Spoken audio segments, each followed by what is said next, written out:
Hi, my name is Erin Townsend, and I'm a school counselor here at Andrada Polytechnic High School for sophomores, juniors, and seniors if your last name begins with A through K. And my name is Dave Goldberg, and I'm a school counselor here at Andrada as well. I'm responsible for students with the last names beginning with L through Z, and that would be sophomores, juniors, and seniors. Thank you so much for joining our virtual senior parent night. We are very excited to be able to give you this information, and here we go. So welcome seniors and parents to our class of 2021 parent night presentation. So starting off, we want to go over some methods of school communication. Most mass communication from the school will be through the email, so please make sure that we do have the most current email address for you on file. We also have monthly newsletters will be emailed at the beginning of each month. We also have the Andrada page and our Andrada Facebook page. For quarters 1 and 3, progress reports are available through through PowerSchool and also emailed home. And semesters 1 and 2 report cards are physically mailed home. PowerSchool is, I'm sure you know by now, a very important tool for parents. PowerSchool is the official point in which you would access current grades, also absences and tardies, and it also provides, it is linked through Schoology. However, we do want to emphasize that PowerSchool is the official way for you to check your child's attendance and grades. If you do need help, please contact Nathan Birch, and his info is here. Schoology is the platform that we use in which our teachers deliver their classes. Schoology, I believe this is our 4th year in the district using Schoology, but of course we are relying on it much more heavily at this point. Schoology is a really wonderful platform for parents as well because it does communicate due dates, homework, tests, and all of those other assignments. Again, we do want to emphasize that official grades will be found in PowerSchool, and if you do need help setting up Schoology, you can contact Nathan Birch or Bob Gudeman, and their information is listed here below. Again, we do want to emphasize the remote learning absence policy. So attendance is taken by teachers on both synchronous and asynchronous days. So this is done by students who show up to either their conference for that day or they participate in the asynchronous assignment. And this is done by how the teacher chooses to take attendance that day, whether it be turning in that assignment, whether it be participating in bell work, just essentially so that the student communicates with that teacher that day, and the teacher can use that as a way to mark them as present. Even though we are remote on asynchronous days, or if you are a MAV, you are still remote every day, and you know that you will not be able to participate, especially in a conference, please still go ahead and call in our attendance desk, and you can talk to Amanda Fisher, our attendance clerk, at 879-3312, so that we can still mark that absence as excused. 12 absences is still, in one semester, is still a way to lose credit. So if you have 12 absences or more in any one specific class, you will not be able to receive credits. Attendance appeals, just like prior to COVID, can still be made and considered by the committee, but there is no guarantee that they will be approved. So please make sure you are showing up to class. Here is our school counseling team. So we have myself, I'm again Erin Townsend, A through K. And I'm Dave Goldberg, and I'm a counselor for students in 10th, 11th, and 12th grade with last names beginning L through Z. And we also have our 9th grade counselor, Callista Radloff, as well. And then our Andrada bookstore information is on here as well. So our bookstore manager is Mrs. Eshelman, and she is at 879-3318. Okay, Mr. Goldberg?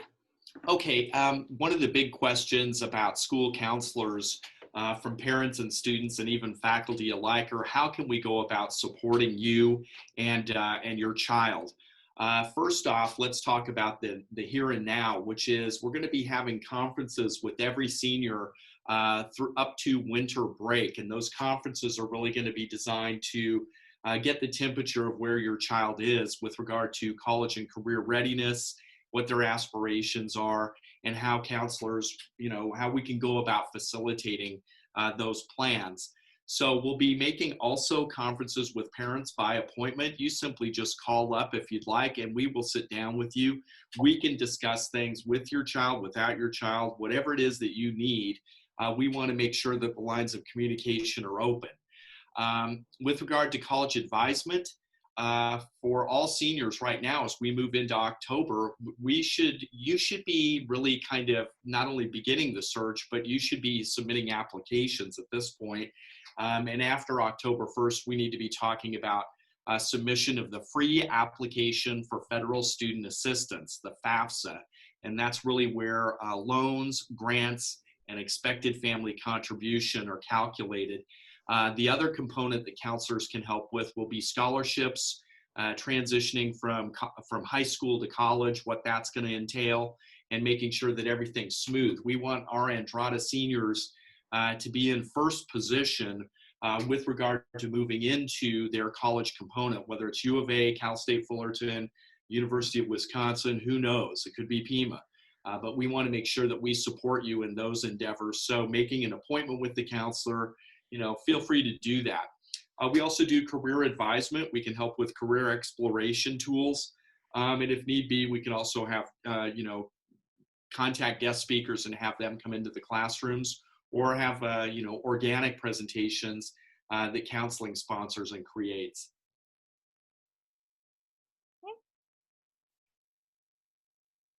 The graduation requirements, it's 22. It didn't change from the year before.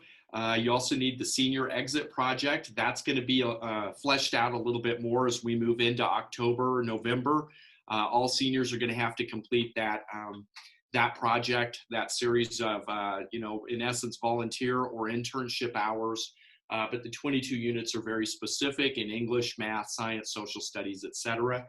If you failed a class, you're going to need to make that up. And Mr. Jim Livingston is the person here in charge of making sure that we get you set on the right path so that you can complete those units that you need to make up if you took an F in a class.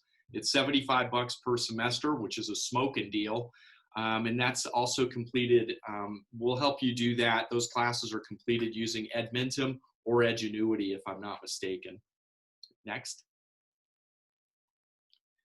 The counseling Schoology page, we're pretty proud of that. Between Aaron, Callista, and myself, we put together a pretty darn good Schoology page that talks to you about everything you might need to navigate your senior year and do it effectively.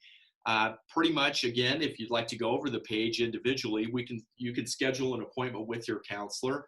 There's help on there during the pandemic. We've got all kinds of links on there to Pima County and resources outside of the Vail School District. So we've filled that with actionable information as well. Also on there, you can meet the counseling staff. We're going to be totally accessible to all parents during these kind of harrowing times, and we need to make sure that all of our parents know that we have a counseling staff on staff here at Andrada. And so feel free to meet us, stop in, see us. We're going to be accessible. The Schoology page also contains information on SAT, ACT, PSAT. We're going to be posting that by class, but you'll have access to that information as well. Dates, test prep type programs, and the like. Graduation requirements, which are peppered throughout the school, whether it be in the course description book, Vail's documents, or what we publish. Certainly the graduation requirements are there.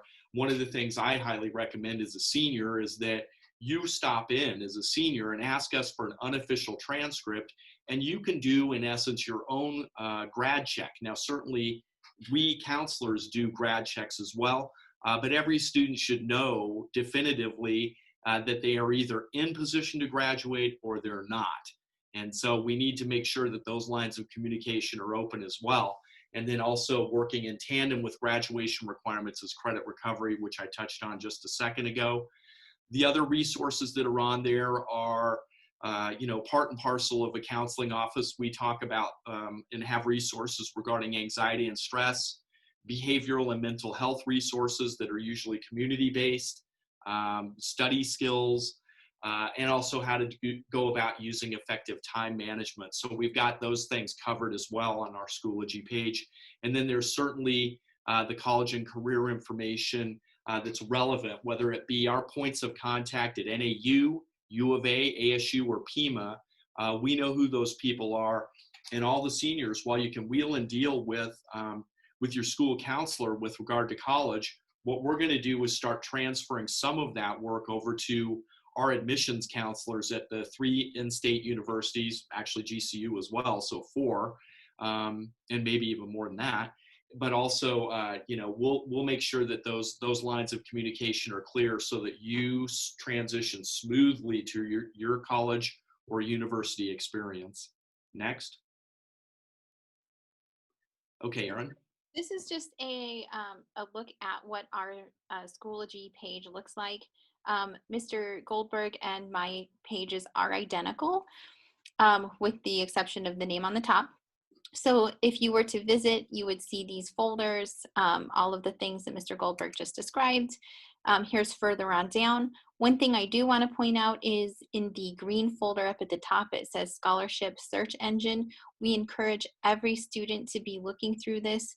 And I know Mr. Goldberg will touch on this again later in the presentation, but this is what we're referring to when we talk about the scholarship search engine that we recommend. And certainly there are lots of great ones out there, but this is a wonderful one. But this gives you kind of an overview look at what our Schoology page looks like. And then further down again, lots of links that you are able to access here. Okay. Okay, with regard to the college going process, there are millions literally of 17 and 18-year-olds nationwide going through the same process at the same time. So again, we want our Andrada students to be way ahead or right on time with everybody else who's going through the same process. So one of the questions we frequently get is, especially for parents who this is their first kid going through the process, is where do we begin? Is there a checklist available, et cetera? And so that's, again, another area where school counselors can support you. So we're going to start with the college website. That's where you want to start: arizona.edu, nau.edu, pima.edu, and asu.edu. And then you'll go to the Office of Admissions, and you're going to be a degree-seeking first-year student or something along those lines. Make sure it's a process, it's not an event, so make sure you've blocked out a little bit of time to go ahead and fill out and submit the application to the universities. It takes a few minutes to do it. Take your time with it. The other thing is if you're hovering around a 3.5 GPA or thereabouts, you might want to apply to the honors colleges. The Barrett, the honors college at ASU, is widely regarded as one of the top 1, 2, or 3 honors colleges in the United States. And so you want to be part of an honors college. Same with the University of Arizona and NAU. That provides all kinds of benefits to you in terms of preferential registration, better housing, better food, smaller class sizes, honors advisors, access to scholarships that other students at the university don't have access to. So you really want to be thinking about the honors college experience as well, especially if you have some academic gain. The college reps, they're valuable resources. They're sometimes a little bit difficult to get a hold of, so emailing them is maybe the best way to go. We can let you know who those reps are, or we'll publish those on our Schoology page as well. Regarding the college fairs, it looked to me like from what we've seen over the last few weeks is a lot of the college fairs are going to be virtual, and so we've added links to those on our Schoology page. Regarding submitting applications, that's bullet item, I think, number 5 or 6. You want to be submitting your applications, whether it's via the Common App, which is a formal web page, or Send.edu, or a specific college or university's website, all seniors who are college bound need to get their applications in sooner rather than later, because it's a process. You need to be thinking about the commitment fee, orientation, registration, securing housing, getting your meal plan, getting parking set up, when do you buy your books, etc. And so from here, from October on through May or June, you're going to you'll be going to school here, but you'll also be making sure you've dotted your I's and crossed your T's with regard to the college going process. The FAFSA, again, that's how you're going to pay. Most of you are going to end up paying for college or university. That opens October 1st. Andrada Polytechnic High School is in a competition with all other schools our size in the state of Arizona to see if we can get the maximum number of parents to fill out and submit the FAFSA. So we want to win that. It's going to mean a couple of laptops for a couple of our students and a trophy and some other things. So literally, we want virtually every single parent to be submitting a FAFSA so that we can, whoop up on the other schools our size. The other college going process component is applying for scholarships. You can never have enough money to go to college.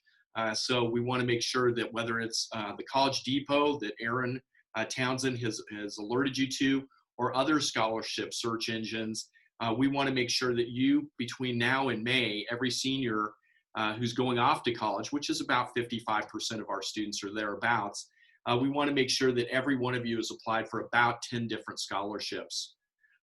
Because that ideally will yield some money. Our seed code, which you'll need at some various point, whether you're sitting for an SAT or an ACT, 030741. If you haven't already, make sure you have out a pen and paper as we're going through this process. We will publish this PowerPoint to our website, so you'll have an opportunity to go back through. But while we're going through this again, phone numbers and email addresses and people to know, feel free to grab a pen or a pencil so that you can follow along. Okay, college admissions. Generally, our 3 in-state universities follow what's known as the Arizona Board of Regents core curriculum. It's 16 core classes. It virtually is the same as our graduation requirements, but not quite. The exception being the 2 years of a language other than English. So right now, our in-state universities are looking for, which kind of makes sense because you want to persist and succeed once you've been admitted, you need 4 years of English. You need 4 years of math. That's 1 year beyond Algebra 2. You need 3 years of lab science, 2 years of social studies, 2 years of a foreign language, whether it's Spanish or American Sign Language or German or Italian or something along those lines, and 1 year of either a fine art or a CTE. So it's pretty straightforward. You need to be adequately prepared. You need to have the right kind of GPA. It looks like standardized test scores are kind of optional this year, except when it comes to merit-based scholarships and honors college admission. That's where those standardized test scores may come into play. But it's pretty straightforward to get into our universities. Okay, the scholarship game, it's really, it's encapsulated in the quote there, 10 hours of work that you put in, to your scholarship search. If you only get one $1,000 scholarship and you think, man, that's measly, I don't think that's very big, I put in 10 hours. Well, that was $100 an hour. So don't dismiss small scholarships, the $500, the $300. Literally, that $1,000 scholarship is going to pay for a significant amount of your books for the academic year at the U of A or, New Mexico State. So don't think that that's not important. It is definitely going to be important. All right, we have linked up with the College Depot via the Phoenix Public Library to utilize their clearinghouse for scholarships. There, as Ms. Townsend indicated, other scholarship search engines that are out there. This one's pretty comprehensive. It also allows you to specify Arizona-based scholarships or discipline-based scholarships, depending on the major you're selected. So you're able to break it down a little bit. But I've found over the years that the College Depot is really the best comprehensive list for competitive, private donor and corporate-based scholarships. Again, they're not merit-based usually, but they're private donor and corporate-based. Also, you need to be aware of what scams look like when it comes to the scholarship game, especially for seniors in high school. You may not be as savvy with, being able to figure out whether or not you're being scammed, but if it looks too good to be true, it is. If it looks like it's a situation where they're looking for your biographical information so that you can sell stuff, they can sell you stuff, then that's a scam, and we want to avoid wasting your time. So again, if it looks kind of sketchy, like the left-handed person scholarship, well, it may be real for one person, but if they get 5,000 students who apply for the left-handed scholarship, they've got 4,999 students that they can email stuff and try to sell stuff, etc. So there's the left-handed, it doesn't exist, even though it exists. Deferrals, some of you will need deferrals on your scholarship for, say, a mission that you're going on, or you want to take a gap year or something along those lines. Deferrals are usually handled through the university. They're not always available. Most of the time they are, though. If you earned it based on a merit-based scholarship, then you can get a deferral. All right, I've covered the private donor. Really, a lot of scholarships that are private donor and corporate-based, it's the value of your efforts outside of school in conjunction with your GPA, standardized test scores, and class rank. That's going to determine whether or not you stand out from all the other students. In any application process for scholarships or admission to a university, it's really important that, it's like every kid a lot of the time can look like a saltine cracker. A lot of the time they're looking for a Ritz cracker. So it's sometimes the things that you did outside of school that are going to make the difference. And as you go through this process, all of you, whether you're going into the military, whether you go into a college or a university, or applying for scholarships, you're going to have your elevator speech about what makes up you. What are the things you students did that made you stand out from all the other kids that are out there? And so everybody needs a 30-second elevator speech, as if you were introducing yourself to a group of people. You need to be able to figure out who you are, what makes up you, what your aspirations are, and kind of how you want to change the world. Okay, so letters of recommendation are very important. If you are applying for scholarships or admission, you will be asked to submit letters of recommendation from teachers. Oftentimes it is 2 teachers, depending on the institution, it could even be more. And also your counselor. Those letters of recommendation hold a lot of weight. So you want to be sure that you are giving your teachers and counselors enough time to write you a good letter rather than asking them the day before, so they just write something that is all they have time to write. So we recommend 2 weeks, plus it's just basic kind of courtesy. So you want to make sure that you are giving them the 2 weeks notice to write you that letter of recommendation. If you know that you are going to apply to an institution, there's really no harm in asking them and giving them as much time as possible. And then basically, a lot of times through the Common App, you will have the counselor will submit the school report, transcript, and the letter of recommendation electronically, and teachers will also upload their letter of recommendation electronically as well. Testing. So Can't hear you. You can't hear me? Oh, I'm sorry. And Mr. Goldberg, what was that? I couldn't hear you. Oh, okay. Can you hear me now? Yes. Sorry, thank you. Although the main 3 universities are not requiring testing for this year, it is still a requirement for many scholarships through those universities. So this specific year, due to COVID, there are some institutions, including the 3 in-state, who are not requiring the ACT or the SAT as part of their admissions. However, many of the merit-based scholarships are in fact still dependent on the ACT or SAT testing. So in that sense, we do recommend that students do continue to not only test, but take the test as seriously as possible. In addition to that, other out-of-state institutions, including our GCU in-state, are still requiring testing. So we are proceeding as though it is standard practice. Here at Andrada, the ACT test is available, and it actually is expected of all seniors October 6th. So all seniors will be on campus by 8:30 and will complete the exam by 1 p.m. Students, you will need to bring your photo ID, a calculator, and we also encourage you to bring a snack because that is a long testing period and we were able to work in a little tiny small snack break so that way you have something to eat. For test prep, one of the resources that we have seen that is the best resource is called academy.act.org. This is a website affiliated with the ACT, so you know that you're getting the best possible test prep. And it also is a free resource. You can take a practice test, and from there it will help you to work on specific areas of test prep. So we encourage all students to use this test prep resource if you are able to.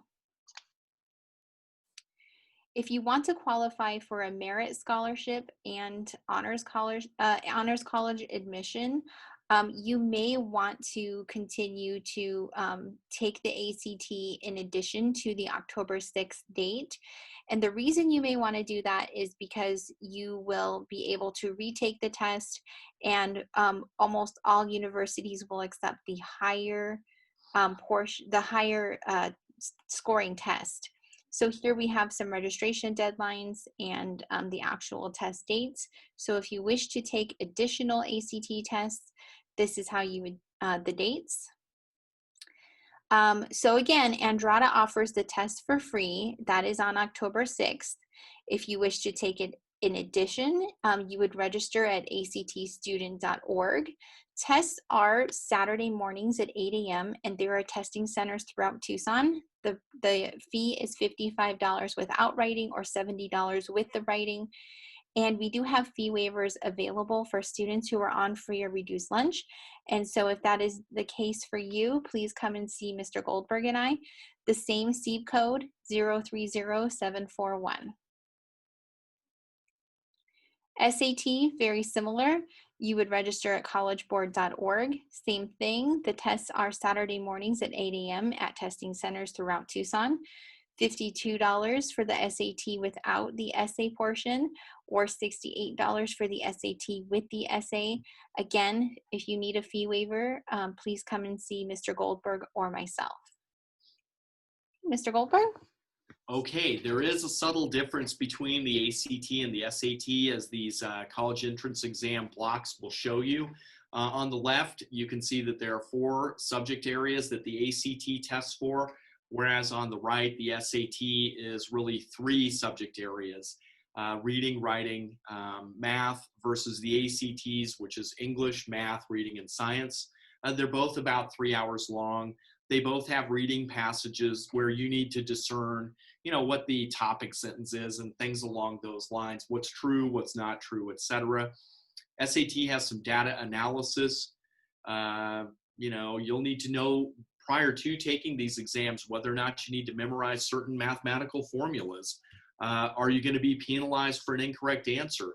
You need to know what's going on before you sit down and take the test. We don't want students taking the test cold.